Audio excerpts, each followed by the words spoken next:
You will hear a number of different recordings, and you will have to answer questions on what you hear. There will be time for you to read the instructions and questions, and you will have a chance to check your work. All the recordings will be played once only. The test is in 4 sections. At the end of the test, you will be given 10 minutes to transfer your answers to an answer sheet. Now turn to Section 1. Section 1. You will hear a man telephoning a friend to find out about their local public library. First, you have some time to look at questions 1 to 4.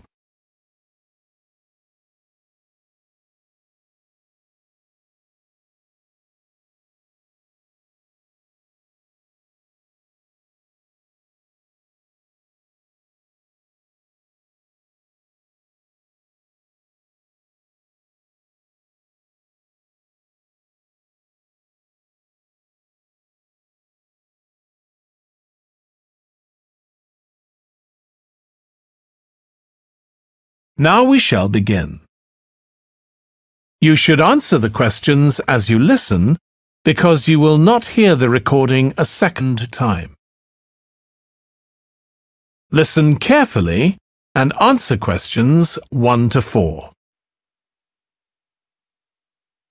Hello? Hi, Susie. It's Paul here.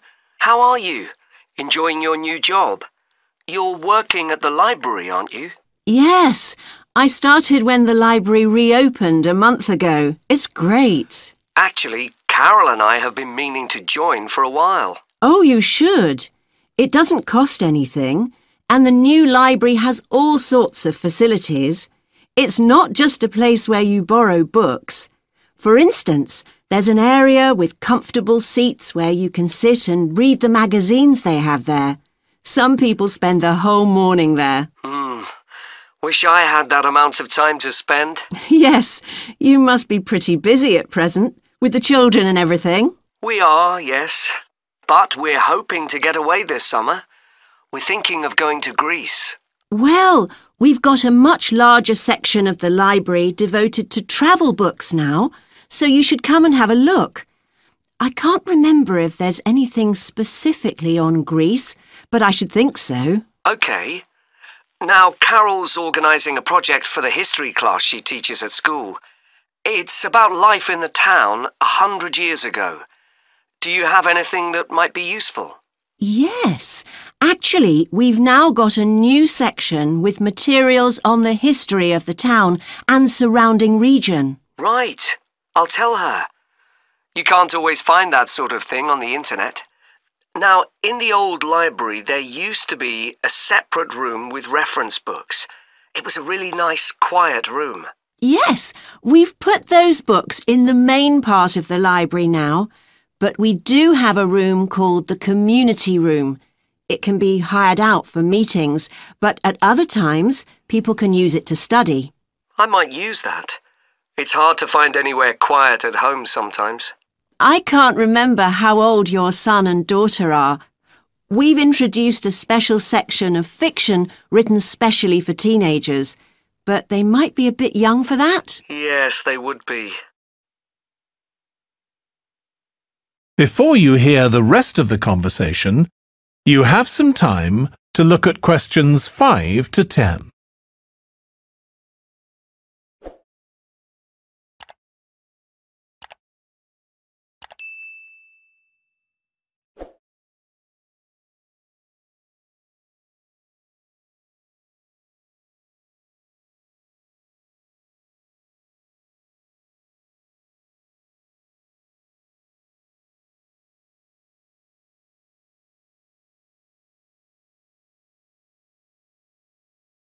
Now listen and answer questions 5 to 10. Well, we do have lots of activities for younger children. Yes? For example, we have a science club. At the next meeting, they're going to be doing experiments with stuff that everyone has in the kitchen, sugar and flour and so on. They might be interested, yes. And we have a competition for children called Reading Challenge. That doesn't begin until after the end of term. They have to read 6 books and they get a certificate if they manage it. So that gives them something to do while they're on holiday, instead of getting bored. That's the idea. And there's special activities for adults too. On Friday, we have a local author called Tanya Streep, who's going to be talking about her new novel. It's called Catch the Mouse, and she based the story on a crime that actually took place here years ago. Right. We're not free on Friday, but I'll look out for the book. Now, this probably isn't for you, but we do have IT support available for members. We get quite a few older people coming along who are wanting to get up to speed with computer technology. It's on Tuesday mornings. They don't need to make an appointment or anything. They just turn up. Well, my mother might be interested. I'll let her know. OK. And there's another service which you wouldn't expect from a library, which is a free medical checkup. The hospital arranges for someone to come along and measure the level of sugar in your blood, and they check cholesterol levels at the same time. Really? Yes, but that's only for the over 60s, so you wouldn't qualify. OK. Well, I'll tell my mother. She might be interested. What other information? Well, we do have a little shop with things like wall charts and greetings cards, and also stamps, so you can post the cards straight away, which is really useful. Yeah. Well, I'll bring the children round at the weekend and we'll join. Oh, one more thing. I'll be bringing the car. Is there parking available? Yes, and it's free in the evening and at weekends. Perfect. Well, thanks, Susie. See you soon. That is the end of section 1. You now have half a minute to check your answers.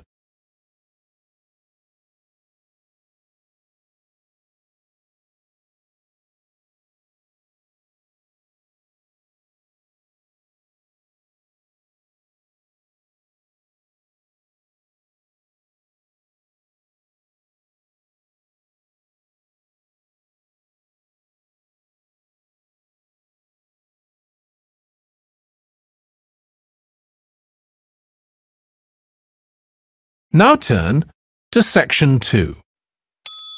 Section 2. You will hear part of a training session for new employees at a large travel company. First, you have some time to look at questions 11 to 17.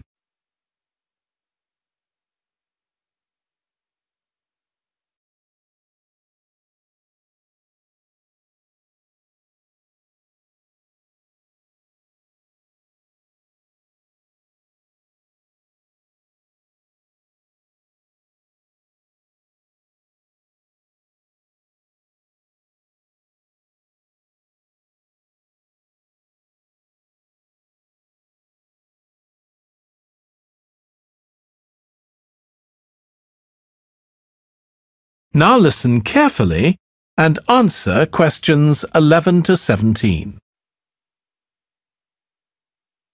In this session in your training day, we're going to look at some of the more specialized holidays we offer at BC Travel. Now, the travel business is very competitive, and it's important to be aware of how the market's changing and developing. In terms of age groups, the over 65s are an important market, and one that's increasing steadily year on year. The fewest holidays are taken by the 31 to 42-year-olds, and that figure shows no sign of rising. The biggest market at present is still the youngest group, the 16 to 30s, but this group's also seen the biggest drop over the last few years, whereas there's a noticeable growth in the number of holidays taken by the 55 to 64-year-olds. As far as the 43 to 54-year-olds are concerned, bookings there are steady, but I have to say we haven't seen the increase we expected. One trend we're noticing with nearly all age groups is the growing popularity of holidays in which clients do some kind of specialized activity. I'm not talking here about adventure holidays where clients take part in high-risk activities like white water rafting just for the thrill of it. Activity holidays usually involve rather less high-risk sports or things like art and music. They're not necessarily cheaper than ordinary holidays, often the opposite in fact, but they do often take place outside the main tourist centers, which gives an opportunity for clients to find out more about the local people and customs. And many say this is one of the most positive features of these holidays. Of course, they offer the chance to develop a new skill or talent, but clients often say that more than this, it's the chance to create lasting relationships with other like-minded people. That's the main draw. Let me give you some examples of BC travel activity holidays. Our painting holidays take place in 4 different centers in France and Italy, and they're very popular with clients of all abilities from beginners onwards. We've got an excellent team of artists to lead the classes. Some of them have been with us from the start, and 5 additional ones will be joining us this year so that we can offer a greater number of classes in each center. As far as cooking holidays are concerned, I know a lot of agents offer holidays where clients cook recipes related to one particular country, usually the one they're staying in, but we focus on dishes from a great many different ones. Apart from that, you'll find the usual emphasis on good quality organic ingredients. That's more or less a given nowadays, and there are generally some meat-free recipes included. Our photography holidays take place in a wide range of countries from Iceland to Vietnam, and clients have the opportunity to see some stunning scenery. Groups are small, no more than 8, so clients can have one-on-one tuition during the holiday, and excursions are arranged with fully trained guides. At the end of each holiday, an exhibition is held of the photographs taken so that clients can see one another's work and receive valuable feedback from the tutor. Before you hear the rest of the training session, you have some time to look at questions 18 to 20.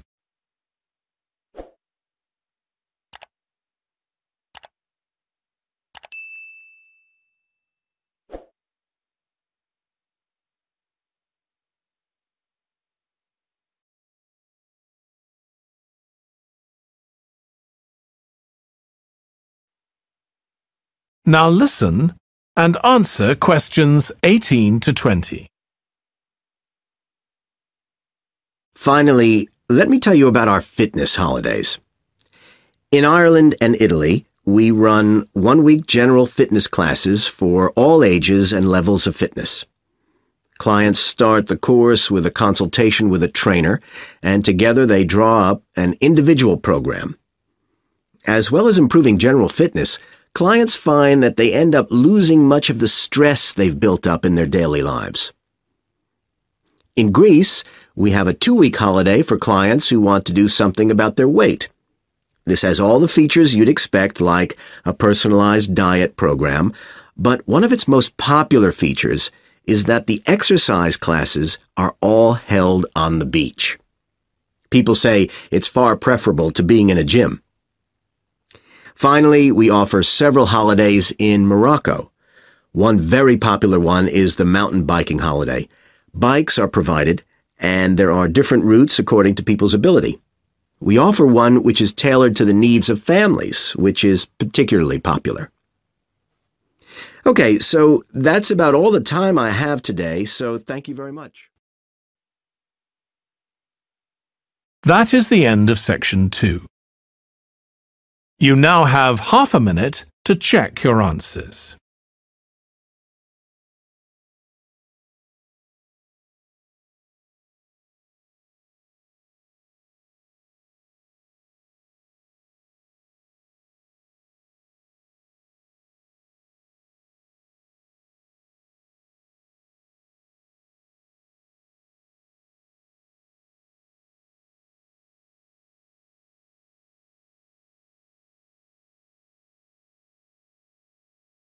Now turn to Section 3.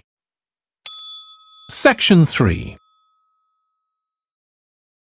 You will hear two tourism students called Natalie and Dave talking about the tourism case study they are doing.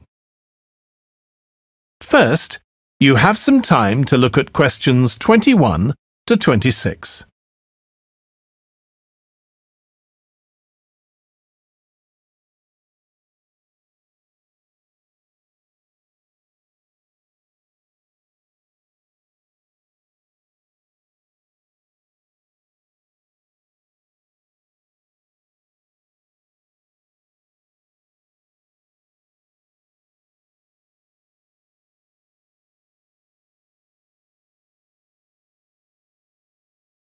Now listen carefully and answer questions 21 to 26. Dave, I'm worried about our case study. I've done a bit of reading, but I'm not sure what's involved in actually writing a case study. I missed the lecture where Dr. Baker talked us through it. OK, well, it's quite straightforward. We've got our focus. That's tourism at the Horton Castle site.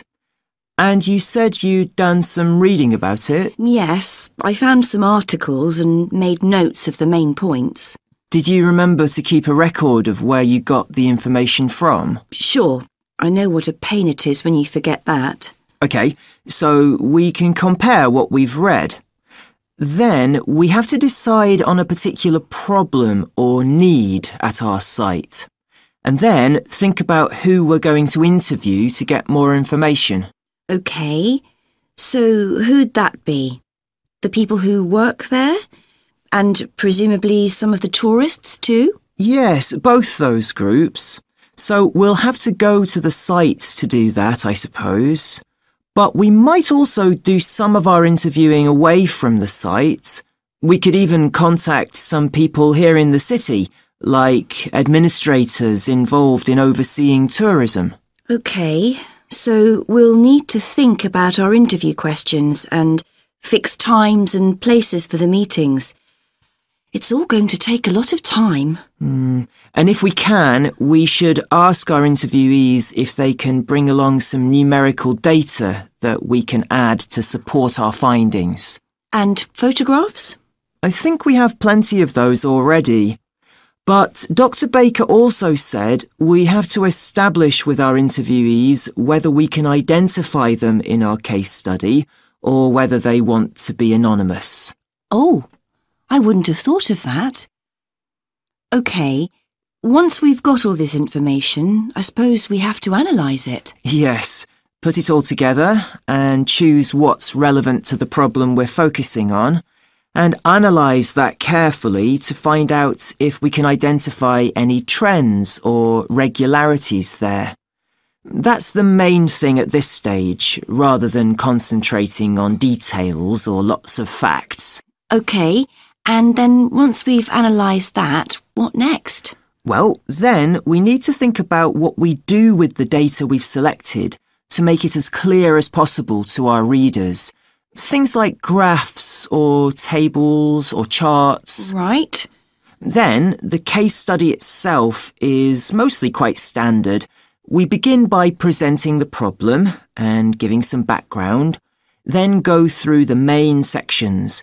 But the thing that surprised me is that in a normal report, we'd end with some suggestions to deal with the problem or need we identified.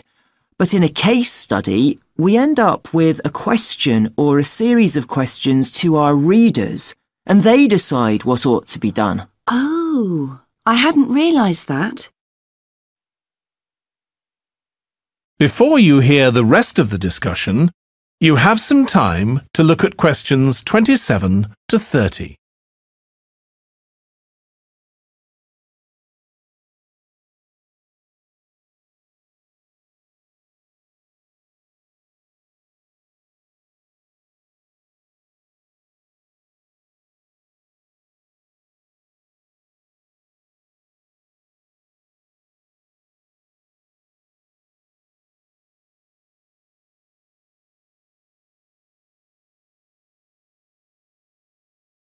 Now listen and answer questions 27 to 30.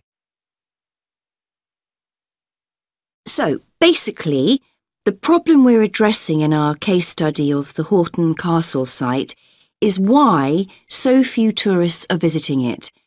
And we'll find out more from our interviews, but I did find one report on the internet that suggested that one reason might be because, as far as transport goes, access is difficult. I read that too, but that report was actually written 10 years ago when the road there was really bad, but that's been improved now. And I think there's plenty of fascinating stuff there for a really good day out, but you'd never realise it from the castle website. Maybe that's the problem. Yes, it's really dry and boring. I read somewhere a suggestion that what the castle needs is a visitor centre. So we could have a look for some information about that on the internet. What would we need to know? Well, who'd use it for a start? It'd be good to know what categories the visitors fell into too, like school parties or retired people. But I think we'd have to talk to staff to get that information. OK, and as we're thinking of suggesting a visitor centre, we'd also have to look at potential problems. I mean, obviously it wouldn't be cheap to set up. No, but it could be a really good investment. And as it's on a historical site, it'd need to get special planning permission, I expect. That might be hard. Right, especially as the only possible place for it would be at the entrance, and that's right in front of the castle. But it could be a good thing for the town of Horton. At present, it's a bit of a ghost town.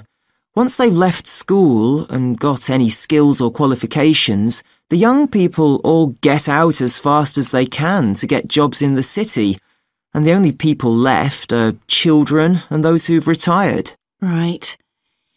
Something else we could investigate would be the potential damage that tourists might cause to the castle site.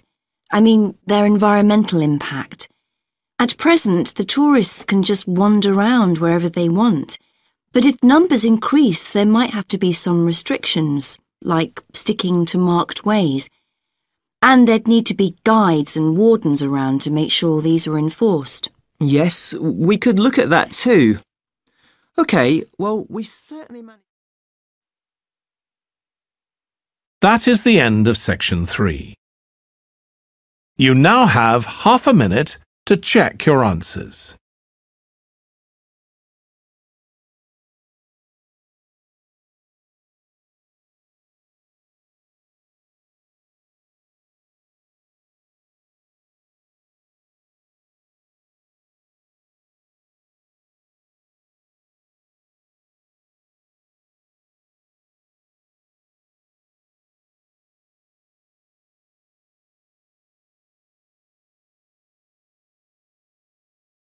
Now turn to Section 4. Section 4. You will hear a lecturer on an environmental studies course discussing how birds are affected by environmental change. First, you have some time to look at questions 31 to 40.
Now listen carefully and answer questions 31 to 40.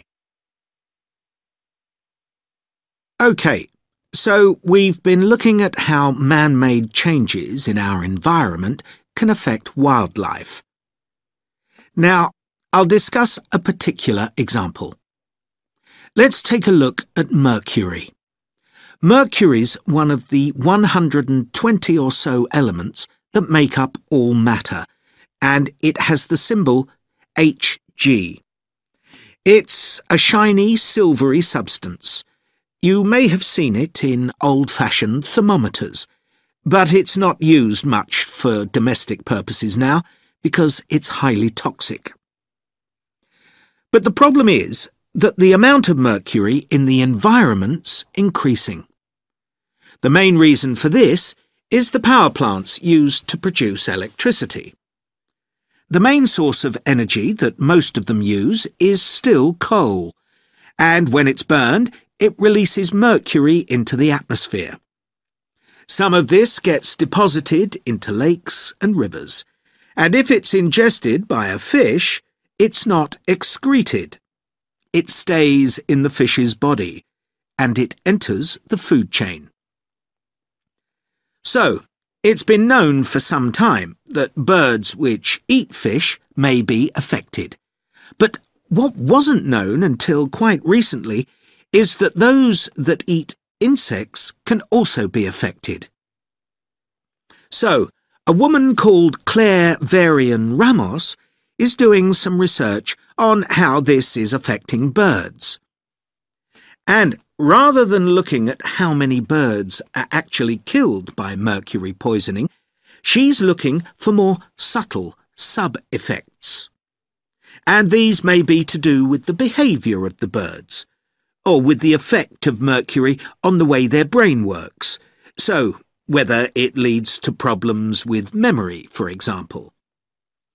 And she's particularly focusing on the effects of mercury on birds' song. Now, the process of song learning happens at a particular stage in the bird's development.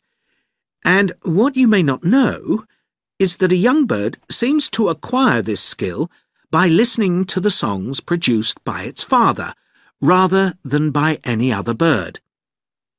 And Varian Ramos has already found in her research that if young male birds are exposed to mercury, if they eat food contaminated with mercury, then the songs they produce aren't as complex as those produced by other birds.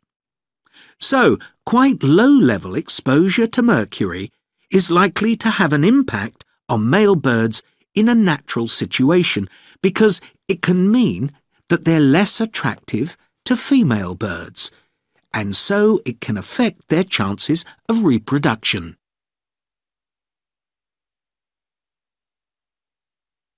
Now, the way she's carrying out this research is worth thinking about.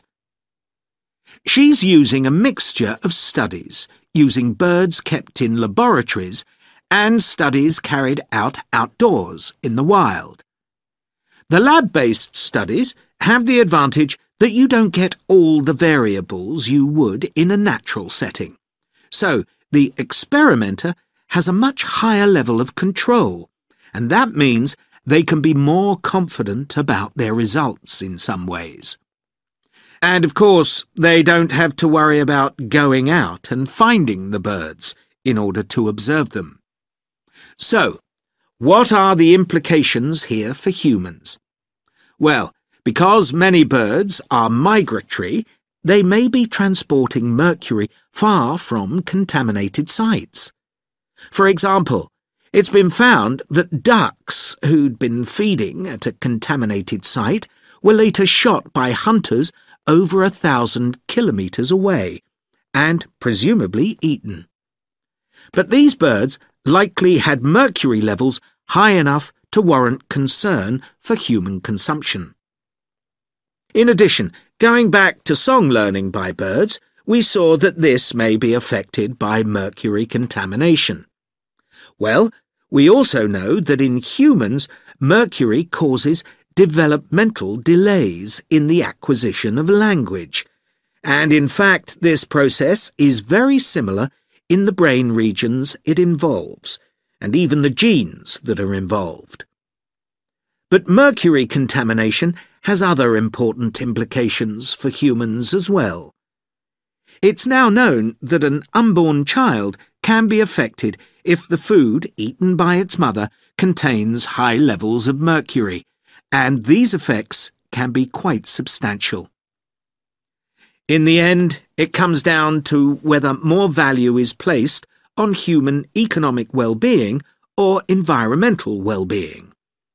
It's true there are new regulations for mercury emissions from power plants, but these will need billions of dollars to implement and increase costs for everyone. Some argue that's too much to pay to protect wildlife. But as we've seen, the issues go beyond that, and I think it's an issue we need to consider very carefully. That is the end of section 4. You now have half a minute to check your answers.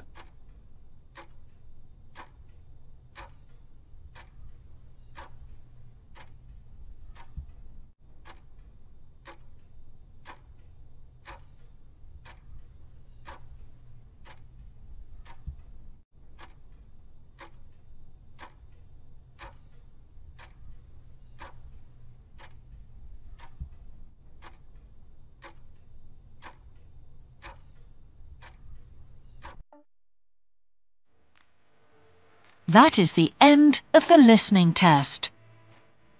In the IELTS test, you would now have 10 minutes to transfer your answers to the answer sheet.